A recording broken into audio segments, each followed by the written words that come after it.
Hello and welcome. In today's video, I'm going to be showing you how to attach your paper pieces to your fabric in English paper piecing. I'm going to show you two ways. The first way is the modern method to glue your paper pieces, and the second way is to baste them, which is the way that I have been doing it for the past 45 years. I started English paper piecing back in 1978 when I was 14 years old. I've been doing it on and off ever since, and I've always basted my paper pieces to my fabric. That is until about 2 weeks ago when I purchased a glue stick and I've been gluing. So first I'm going to show you how to glue your paper pieces, then I'm going to show you how to baste them, and then I'm going to compare the two methods and make a decision on whether I'm going to continue to baste or if I'm going to convert to gluing. So let's get started. First, place your fabric on your work surface with the right side facing down and the wrong side facing upwards. And then place your hexagon paper piece on top. Then, using your glue stick, make a line of glue across one of your sides. Not too much glue, just enough to stick it. And make sure you don't glue too close to the edge of your hexagon. Then fold over your fabric and press to secure. On the second side, I'm going to glue a little bit too close to the edge of the hexagon, and just to show you what can happen. So I'm going to glue across, but a little bit closer to the edge of the hexagon than I did on the last one. And then when I fold the fabric over, you'll see there's quite a little bit of loose fabric at the edge. It's not stuck down right at the edge, and it just doesn't press down so well.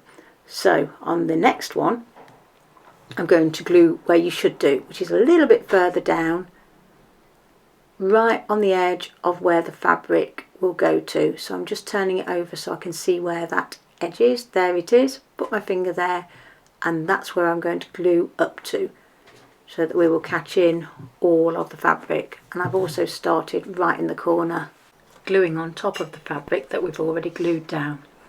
So just carry on gluing down all of the sides using this method, making sure that you start gluing right in the corner and go all the way along, not too close to the edge,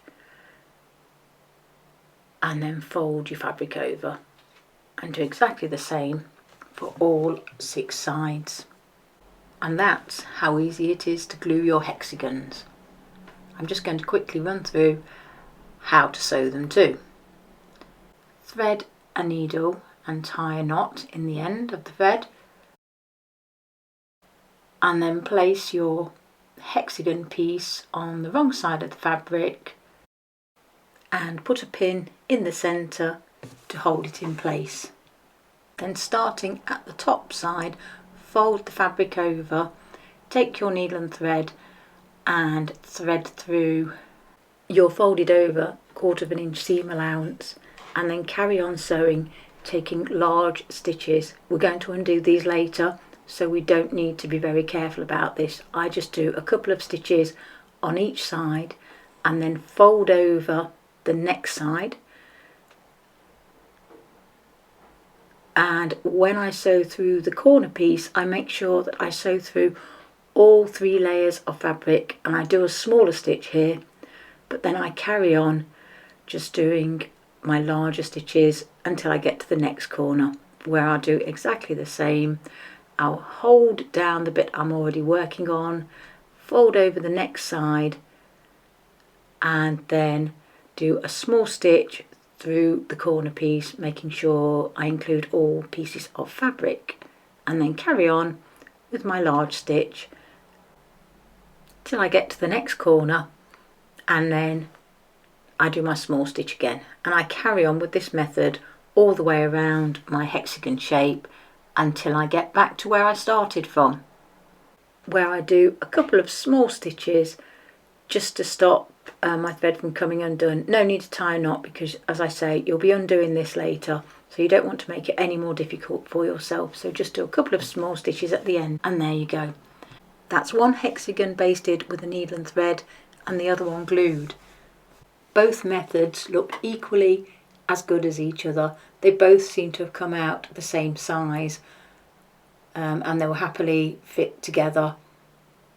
So after 45 years of basting, am I going to change and glue?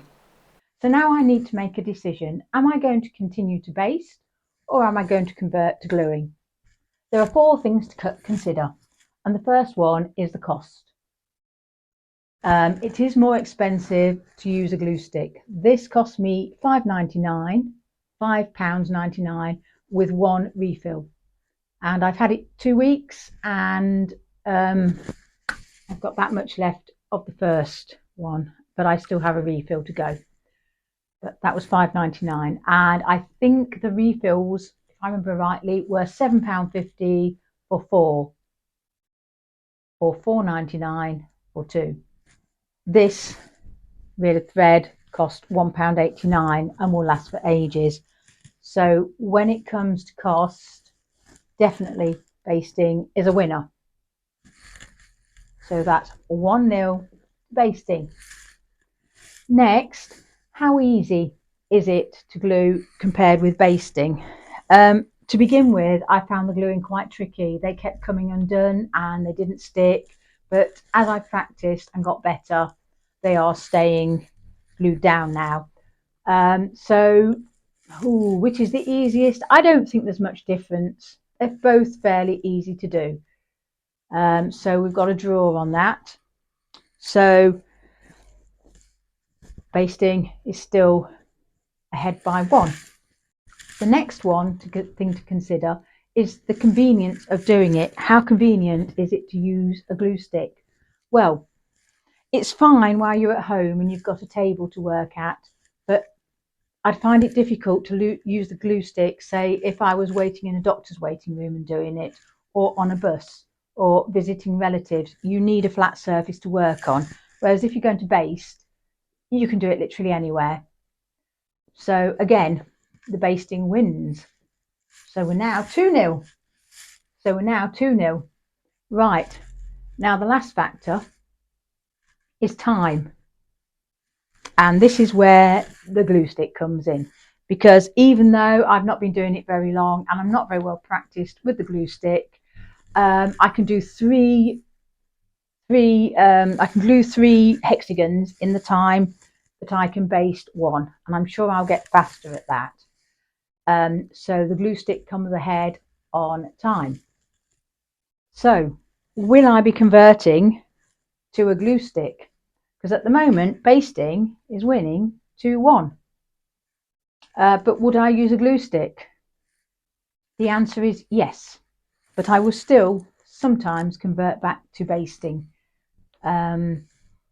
If, say, I'm out and about, then I will go back to the original basting.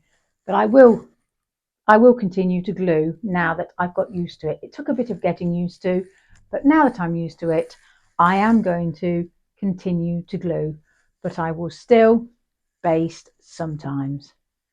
So what will you be doing? Please let me know in the comments below. Do you glue? Do you baste? Which do you prefer? Thank you very much for watching. I hope you found the video useful. If you did, could you please like and subscribe? Thank you, and I'll see you next time.